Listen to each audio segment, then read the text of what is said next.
নিজের কাজগুলো নিজে করতে পারাও অনেক গর্বের বিষয়। কারণ নিজের কাজগুলো নিজে করার মাধ্যমে নিজের যে অহংকার বোধ এগুলো কিন্তু দূর হয়ে যায়।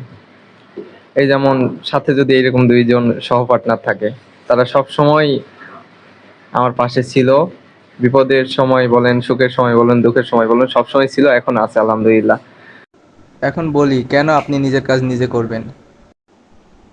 এই যে দেখতে পাচ্ছেন কাঠের ফ্রেমের উপরে যে ব্যানারগুলো বসানো হয়েছে, ব্যানারগুলো তো আমরা নিজেরা বানাতে পারবো না, এগুলো মেশিন দিয়ে বানাই নেওয়া হয়েছে। এর জন্য তো খরচ হয়েছে আলহামদুলিল্লাহ, কিন্তু যে ফ্রেমগুলো, এই ফ্রেমগুলো আমরা নিজের হাতে বানাচ্ছি, বানায়ে আমরা এই ফ্রেমের উপরে আমরা এই ব্যানারগুলো বসাচ্ছি। তাহলে দেখেন নিজের কাজগুলো নিজে করার কারণে আমার প্রায় এখানে 4,000 টাকা বেঁচে গেছে। নিজে কাঠ কিনে কাঠ ফাড়াই নিয়েছি, মাত্র 350 টাকার কাঠ কিনেছি, তাতেই হয়ে গেছে আলহামদুলিল্লাহ। তাহলে নিজে একটু